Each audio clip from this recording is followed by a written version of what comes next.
In this presentation series, we are going to learn about the immune system. I divided the immune system into four presentations. The first one is about defense mechanisms. It is divided into two sections. You can see here the contents of this chapter, the immune system. Under the title of the defense mechanisms, innate immunity, adaptive or specific immunity, lymphocytes and lymphoid organs, and local inflammation subjects will be learned.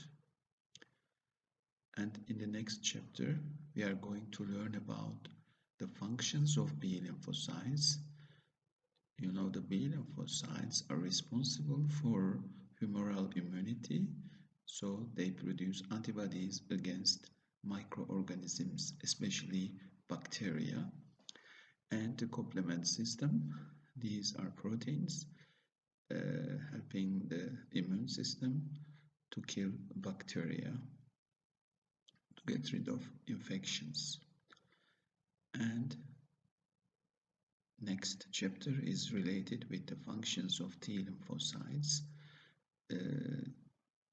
T lymphocytes are responsible for cellular immunity. There are different types of T lymphocytes, such as cytotoxic, helper, and regulatory T lymphocytes. And then interactions between antigen-presenting cells and the T lymphocytes.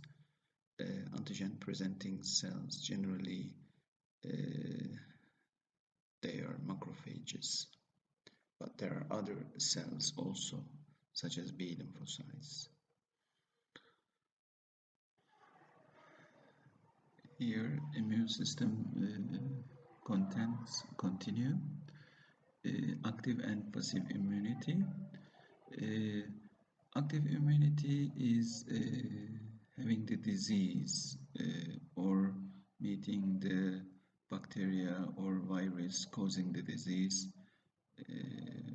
directly, whereas passive immunity is transferring the antibodies or sensitized cells from the animal who already had the disease or maybe vaccinated. Okay, I can give you the horse serum to passive immunity. So the horses are producing antibodies against Clostridium tetani toxin, and these antibodies against tetanus toxin can be transferred to a human being who is going to develop tetanus disease, so that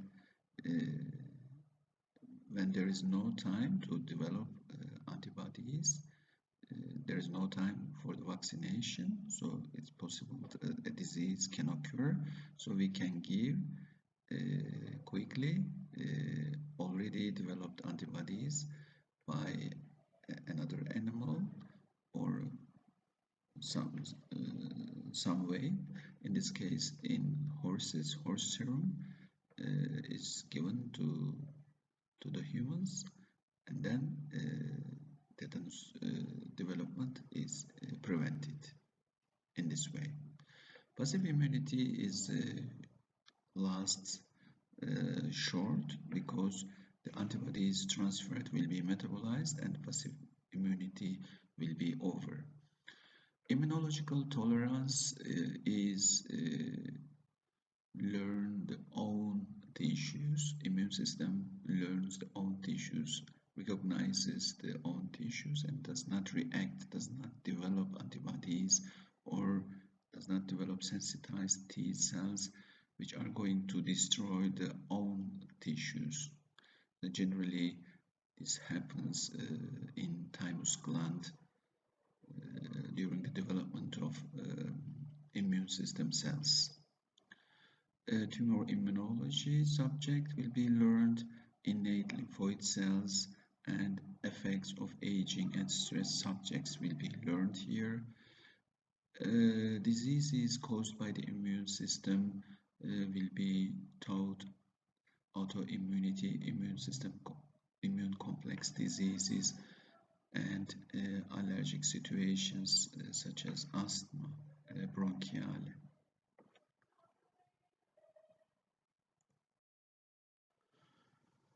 So, defense mechanisms. Non-specific immune protection is provided by such mechanisms as phagocytosis, fever, and the release of interferons. Specific immunity involves the functions of lymphocytes directed at specific molecules or parts of the molecules known as antigens. Here are the subtopics of our subject. First, we are going to learn about innate or non-specific immunity, and then adaptive or specific immunity, and the cells taking part in the immune reactions and the lymphocytes generally, and then lymphoid organs. We are going to learn lymph nodes, thymus, etc. And then we are going to learn about local inflammation. After studying this section of the lecture series, you are going to learn about or you will be able to describe the different elements of the innate immune system, describe the nature of antigens, lymphocytes, and lymphoid organs, and you will be able to explain the events occurring in local inflammation. Immune system includes all of the structures and processes that provide against potential pathogens. These defenses can be grouped into two categories, innate and adaptive. Although these two categories refer to different defense mechanisms, there are some areas overlapping. Innate or non-specific defense mechanisms are inherited as part of the structure of each organism. For example, epithelial membranes, including the epidermis of the skin, the mucous membranes of the gastrointestinal system, reproductive system, respiratory system, and genitourinary system. These epidermis covers all body surfaces externally and also internally. In addition to being a physical barrier of high surface area to pathogenic microorganisms, these epithelial membranes secrete a variety of antimicrobial peptides. For example, strong acidity of the gastric juice, thanks to the hydrogen secreting property of the parietal cells in the gastric mucosa, helps to kill many microorganisms before they can invade our body. We may eat contaminated food unintentionally from time to time, so gastric juice, gastric acidity will kill the bacteria contaminated to the food if your stomach medium is acidic. Okay, these external defenses are backed by internal defenses such as phagocytosis. Here are the structures and defense mechanisms of non-specific or innate immunity. External ones are skin, digestive tract, respiratory tract, and genitourinary tract. Skin provides a physical barrier to penetration by pathogens, and there are also secretions killing bacteria, lysozyme, enzymes. Digestive tract, high acidity we have already talked about, and protection by normal bacterial population in the colon. We have a flora in the colon. There are bacteria already there, so they synthesize some vitamins, for example, vitamin K. Respiratory tract, secretion of mucus, movement of mucus by ciliary movements and alveolar macrophages can phagocytize any bacteria or dust, etc., reaching the alveoli. By the way, the flora in the colon does not let the pathogenic bacteria to colonize and grow in the colon. Genitourinary tract, urine is acidic. Urine acidity may vary between 5 to 8, so it may be quite acidic in acidosis. And vaginal secretions are also acidic, and vaginal secretions contains lactic acid. And these were external defense mechanisms. Now the internal ones are listed here. Phagocytic cells, for example, neutrophils in the blood, macrophages in the blood. Macrophages are the monocytes actually. Monocytes can go out of the blood vessels to the infection site, and they are converted to the large cells called macrophages. So they have huge ability, very capable of phagocytic properties, killing the bacteria. They can even kill the other neutrophils and dead tissue cells in the area of inflammation. So phagocytic cells ingest and destroy bacteria, cellular debris, denatured proteins, and toxins. Interferons are released by lymphocytes, and then they can inhibit replication of the viruses or virus-containing cells, stop producing viruses. You know, viruses cannot reproduce themselves. They use the cellular machinery to reproduce. Complement proteins, they promote destruction of bacteria. They enhance inflammatory response.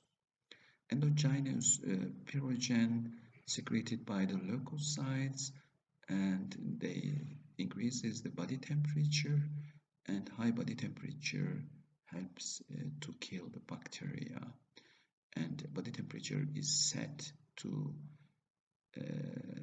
higher values such as 40 degrees Celsius, so that this bacteria can be killed better, and then after bacterial infection is over, the set point of the hypothalamus returns to normal 37 degrees Celsius back, and then flashes, swelling, sweating occur in the patient. It shows that the patient is now getting better.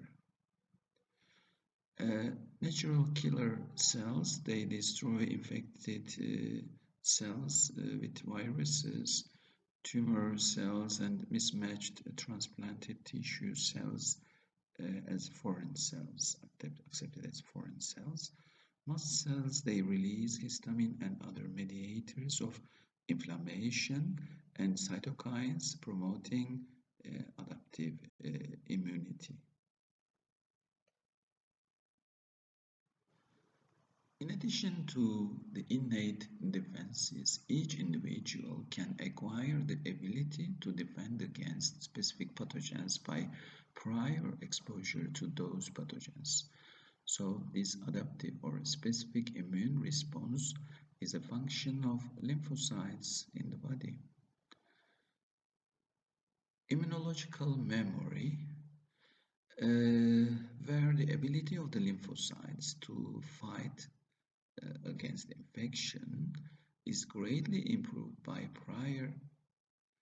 previous exposure to the bacteria. This is considered a hallmark of adaptive immunity, and it is the basis for vaccinations. So you give the bacteria attenuated or dead, but having antigenic structure, and then after a few weeks you again give the same bacteria to the patient, and then in the second time in blood antibody uh, concentration in blood will be much higher, so the secondary response is quite high thanks to memory cells produced in the during first injections of the or first administration of bacteria attenuated or dead. Sometimes viruses can be given orally, not all the time by injections. For example, polio is like that. So natural killer cells exhibit increased effectiveness during a secondary exposure to a pathogen. This is called trained immunity. I mentioned to you about concentration of antibodies in the blood. They will be higher. In addition to that, cells killing the bacteria, such as natural killer cells, are also trained. They can kill the bacteria much easier if they are exposed to them before the real infection. The genes required for innate immunity are inherited because this limits the number of genes that can be devoted to this task. Innate immune mechanisms combat whole categories of pathogens.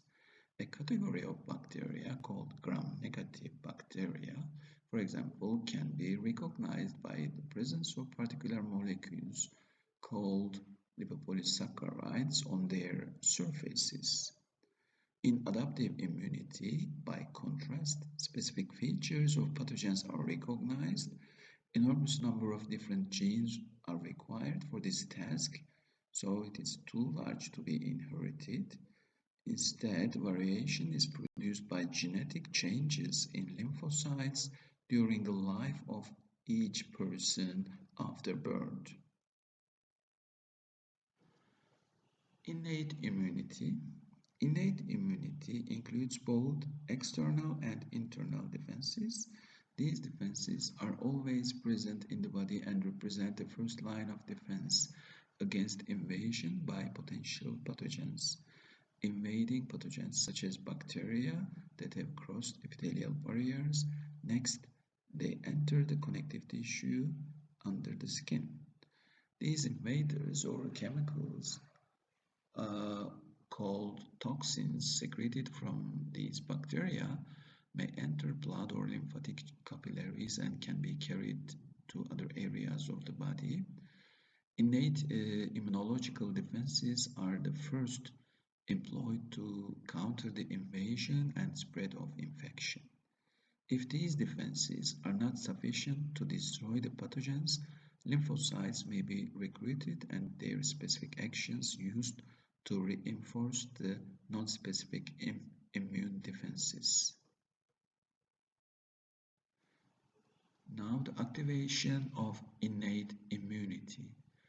Innate immune system distinguishes between the body's own tissue cells called self and invading pathogens by recognizing the molecules termed pathogen-associated molecular patterns or PAMPs that are unique to that invader. The best known of these PAMPs are lipopolysaccharides (LPS) found in the envelope of gram-negative bacteria and peptidoglycan from the cell walls of gram-positive bacteria. Some cells of the innate immune system have receptor proteins called pathogen recognition receptors that recognize PAMPs. The genes that code for these receptor proteins are inherited through the germ cells, sperm, and egg, which is a distinguishing characteristic of the innate immune system. By contrast, adaptive immune system has a greater diversity of receptor protein genes because of postnatal mutation and recombination of the DNA coding for these receptors. An important group of pathogen recognition receptors of the innate immune system are toll-like receptors, so named because they are similar to a receptor discovered earlier in fruit flies that was named toll receptor. Toll in German for weird flies that have this receptor have a weird development.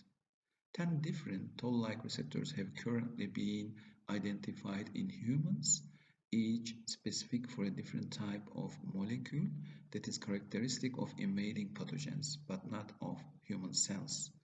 These 10 toll-like receptors enable our innate immune system to correctly identify any potential pathogen as foreign and a fit object for attacking. The importance of toll-like receptors in immunity was recognized in a share of 2011 Nobel Prize in Physiology or Medicine.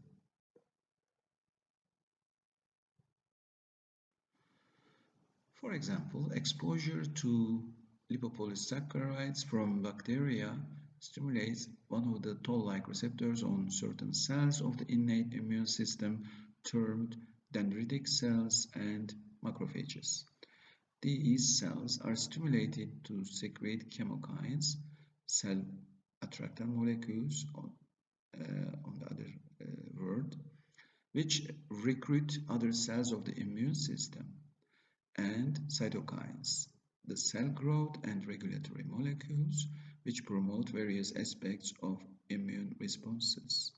These include responses of both the innate immune system, including phagocytosis and the fever, and the adaptive immune system, B and T lymphocytes.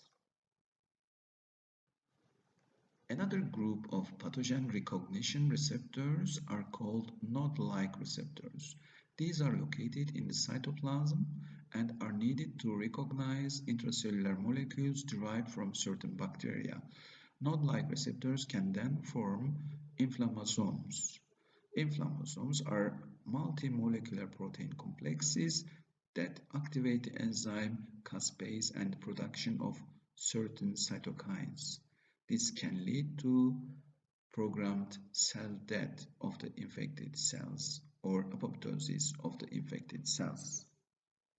Mutated node genes are thought to contribute to Crohn's disease, where the normal bacterial population of the gut may cause intestinal inflammation. The complement system helps integrate innate and adaptive immune responses. The complement system consists of proteins in plasma and other body fluids that become activated when antibodies bond to their molecular targets, termed antigens. When this occurs, complement proteins, part of the innate immune system, promote phagocytosis, lysis of the targeted cells, and other aspects of a local inflammation. Now let's see the figure 15:10 regarding antigens and antibodies. In this figure, you see the fixation of complement proteins. Here are the bacterial membrane, lipopolysaccharides. Here, there are antigens and antibodies. Okay, these are antibodies, and antibodies are bound to the bacterial wall, and complement protein C4 part is bound to these antibodies, and then soluble complement activates the other complement parts, and then complement fixation occurs uh, and occurs the way killing the bacteria finally. Okay, so complement 4A and complement 4B are two subunits. Complement 4B attaches to the membrane of the cell to be destroyed, such as bacteria. This triggers the activation of other complement proteins, some of which attach to complement 4B and help killing the bacteria. A local inflammation can also be produced in the absence of infection when tissue damage causes necrosis. In this case, immune system is exposed to DAMPs, danger-associated molecular patterns. DAMPs, like PAMPs, in invading microorganisms stimulate innate immune responses and inflammation. However, when cells die by apoptosis as part of programmed cell death, they generally do not express DAMPs and thus do not provoke inflammation. Phagocytosis. Eating of the cells, it means. There are three major groups of phagocytic cells. First, neutrophils, and then the second, the cells of the mononuclear phagocytic systems, including monocytes in the blood and macrophages and dendritic cells in the tissues. And the third, organ-specific phagocytes in the liver, for example, Kupffer cells in the spleen, lymph nodes, lungs, and the brain. There are different names given to these phagocytes. Organ-specific phagocytes include Langerhans islets, Langerhans cells of the epidermis, the Kupffer cells in the liver, microglia in the brain, alveolar macrophages in the lung, for example. These are embryologically and functionally related to macrophages and are considered to be part of the mononuclear phagocyte system. Kupffer cells in the liver, as well as phagocytic cells in the spleen and the lymph nodes, are fixed lymphocytes. They stay there all the time. This term refers to the fact that these cells are immobile, fixed in the walls of the sinusoids within these organs. As blood flows through the sinusoids of the liver and the spleen, foreign chemicals and debris are removed by phagocytosis and chemically inactivated within the phagocytic cells. Invading pathogens are very effectively removed in this manner so that blood is usually sterile after a few passes through the liver and the spleen. Fixed phagocytes in the lymph nodes similarly help remove foreign particles from the lymph. Here you see the phagocytic cells and their locations in the table. Neutrophils are present in blood and all tissues. Monocytes in the blood, tissue macrophages, also called histiocytes, are present in all tissues, including spleen, lymph nodes, and the bone marrow and connective tissue altogether. Kupffer cells are present in the liver. Alveolar macrophages are present in the lungs. Microglia are present in the central nervous system. Most of the time, macrophages operate separately from the immune system as they perform the simple service of clearing cellular debris, such as the remnants of cells that die normally from apoptosis. However, when they recognize pathogenic signals through the activation of their toll-like receptors, they become activated to secrete pro-inflammatory cytokines. Some of these attract resident neutrophils and monocytes within connective tissue, which are recruited to the site of an infection by a process called chemotaxis. Chemotaxis is the movement toward chemical attractants. The cells, neutrophils, monocytes, they move toward the infection sites by chemical chemicals released by them. Chemical attractants are a subclass of cytokines. They are known as chemokines. Neutrophils are the first to arrive at the site of an infection. Monocytes arrive later and can be transformed into macrophages as the battle progresses. If the infection has spread, new phagocytic cells from the blood may join these already in the connective tissue. These neutrophils and monocytes interact with vessels in the infected area, initiating a multi-step process. Leukocytes roll along the endothelial wall. They are tethered, captured, and activated, and then crawl to the exit sites at the junctions between endothelial cells. Signals between the leukocytes and endothelial cells cause these sites to temporarily open, allowing the neutrophils and monocytes to exit the vessel wall and enter the surrounding the connective tissue. This process is called extravasation or diapedesis. It is illustrated in the figure 15.1. So here you see the blood vessel here.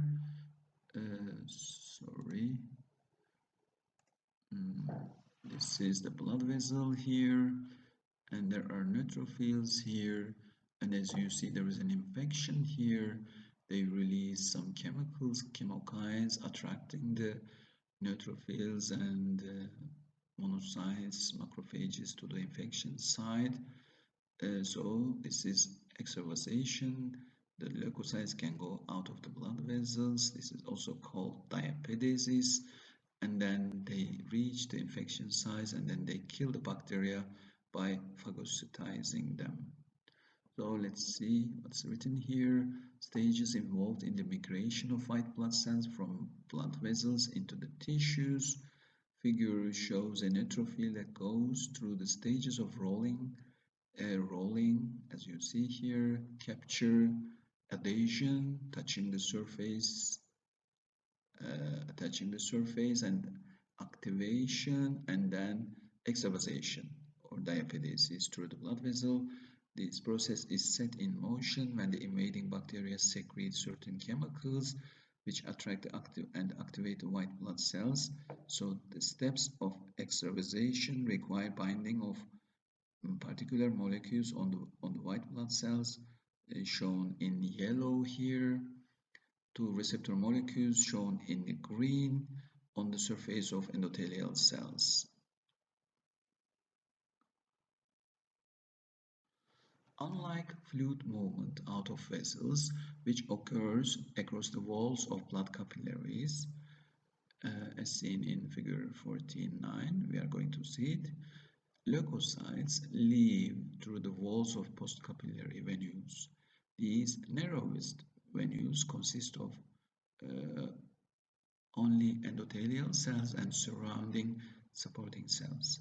The leukocytes can penetrate the endothelial layer within several minutes, but may be held up by the basement membrane, a highly cross-linked network of glycoproteins supporting the endothelial cells, for up to a half an hour before they can enter the surrounding connective tissue. So you can see here the endothelium and the basement membrane of the endothelium. Here you see the capillary blood circulation. This is arterial, and it moves here. As you see, hydrostatic pressure is high in this part, so overcome the osmotic pressure due to proteins inside of the blood. So there will be net filtration in this part, and then arterial part of the capillary circulation, and then in the venous end, just opposite, this time already filtration occurred, some fluid is lost, so hydrostatic pressure went down. This time net absorption pressure -9 mm mercury, fluid enters the veins, returns to the blood. All right. Phagocytic cells have membrane receptors for microbial molecules as well as for antibodies, the process called opsonization, and the complement proteins on the surface of pathogens which trigger phagocytosis. We have seen this before, so the fixation of the complement proteins uh, to antibodies bound to the lipopolysaccharides present on the cell wall of the bacteria and then activating the complement system. The phagocyte eats the microorganisms similar to the way an amoeba eats them by engulfing it with cytoplasm so that the microbe is internalized. There are videos on YouTube. You can find if you type phagocytosis, you can watch how a neutrophil can phagocytize and kill bacteria in YouTube. The microbe thereby becomes surrounded by a membrane derived from the plasma membrane and is contained within a vacuole. This vacuole then fuses with a lysosome which contains digestive enzymes. However, the lysosomal enzymes may be released before the fusion is complete, killing the cell and contributing to the inflammation of the infected area. So you see here there are lysosomes, there is a bacteria is phagocytized, and then as you see lysosomes will be combined and then digested, so this bacteria will be killed and then the content can be released, so can trigger inflammation. Let's see what is written here. Phagocytosis by a neutrophil or macrophage. A phagocytic cell extends its pseudopods around the object to be engulfed, such as a bacterium. Here, as you see, there will be an invagination here in the cytoplasmic invagination and covering the bacteria, taking it inside here. If the pseudopods fuse to form a complete food vacuole, lysosomal enzymes are restricted to the organelle formed by the lysosome and the food vacuole in this case, and then if lysosome fuses with the vacuole before fusion of the pseudopods is complete, so lysosomal enzymes are released into the infected area, so triggers the inflammation. Cells of our own body that commit suicides, also called apoptosis, signal macrophages to attack by displaying on their surface a phospholipid molecule, phosphatidylserine, that normally is found only on the inner layer of the plasma membrane. Phosphatidylserine provides an eat me signal to macrophages. However, unlike the activation of phagocytes in response to foreign pathogens, other inflammatory processes are suppressed when macrophages eat apoptotic body cells. This limits the collateral damage that would otherwise occur as a result of inflammation. So it prevents the tissue damage. Fever is a component of the non-specific defense system. Body temperature is regulated by hypothalamus, which contains a thermoregulatory control center, also called thermostat, that coordinates skeletal muscle shivering and activity of the sympathoadrenal system to maintain body temperature at about 37 degrees Celsius. This thermostat is reset upward in response to a chemical called endogenous pyrogen. In at least some infections, the endogenous pyrogen has been identified as interleukin-1 beta. This affects the preoptic area of the hypothalamus, which serves as the body's thermostat and causes other neurological changes that result in increased metabolic heat production by brown adipose tissue and decreased heat loss by blood vessel vasoconstriction. Fever is thereby produced as a response of the body to infection rather than produced directly by the invading bacteria or viruses. The cell wall of gram-negative bacteria contains endotoxin, a lipopolysaccharide that stimulates monocytes and macrophages to release various cytokines. These cytokines, including interleukin-1, interleukin-6, and tumor necrosis factor, act to produce fever, increased sleepiness, and a fall in the plasma iron concentration. Although high fevers are definitely dangerous, a mild to moderate fever may be a beneficial response that aids recovery from bacterial infections. The fall in plasma iron concentrations that accompany a fever can inhibit bacterial activity and represent one possible benefit of a fever. Others include increased activity of neutrophils and increased production of interferon. Interferons.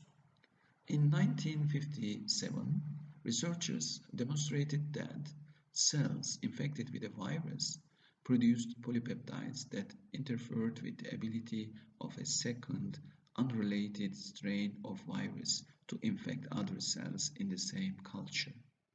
These interferons, as they were called, thus produced a non-specific short-acting resistance to viral infection. It is known that nucleic acids, other nucleic acids that enter host cell cytoplasm from viruses and bacteria, stimulate the production of a protein in the host cells called STING, an acronym for Stimulator of Interferon Genes.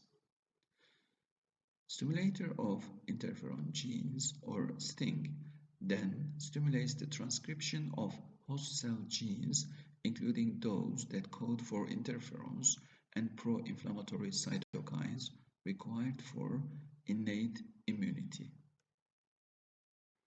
Alpha interferon and beta interferon are produced by almost all cells in the body, although alpha interferon is produced predominantly by hematopoietic cells in response to microbial infections. These polypeptides act as messengers that protect other cells in the vicinity from viral infection. The viruses are still able to penetrate these other cells, but the ability of the viruses to replicate and assemble new virus particles is inhibited. Viral infection, replication, and dispersal are illustrated in figure 15.3 using human immunodeficiency virus or HIV virus, which causes AIDS, acquired immunodeficiency syndrome, as an example. Other sexually transmitted viruses include human papillomavirus, which can cause cervical cancer and genital warts.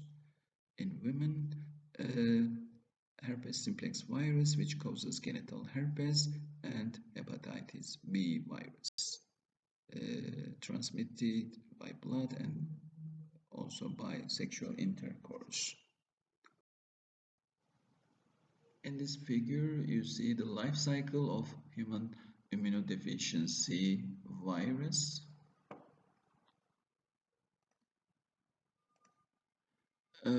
This virus here, it is, you can see it here also. The cell is producing the virus. Now, reverse transcriptase, viral RNA, now cDNA of the virus is integrated into the DNA of the host, and then by the transcription, virus protein is synthesized, and then virus is produced, and as you see here. So this virus contains RNA rather than DNA. After the viral RNA is inserted into the cell, as you see in the one, okay, here, it is transcribed by reverse transcriptase into cDNA or complementary DNA, which enters the nucleus, as you see here, and integrates into the host DNA, integrates itself into the host DNA. The cDNA then directs the synthesis of viral RNA in the cell, which codes for viral proteins, enabling the assembly of new virus particles, as you see here. These new viruses are then budded from the host cell so that they can infect now other cells. So viruses are not able to replicate themselves. They use eukaryotic cells to reproduce. Gamma interferon is produced only by particular lymphocytes and a related type of cell called a natural killer cell. Secretion of gamma interferon by these cells is part of the immunological defense against infection and cancer. Some of the effects of interferons are summarized in table 15.3. So, interferons stimulates macrophage and phagocytosis of the macrophages, and then interferons inhibit cell division. Interferons stimulate cytotoxic T cells. On the other hand, they inhibit tumor growth, tumor cells to grow. They inhibit it, and interferons stimulate activity of natural killer cells. On the other hand, they inhibit maturation of adipose cells. Interferons stimulate production of antibodies.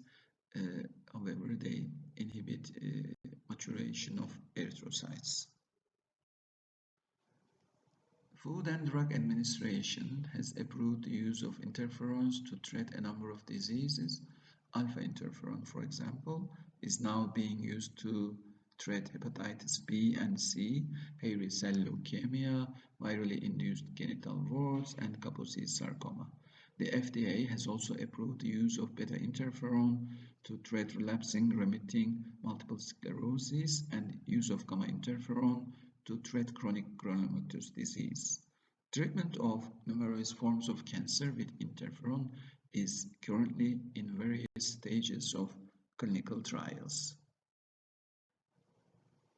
Now we can have a break. Thank you for listening.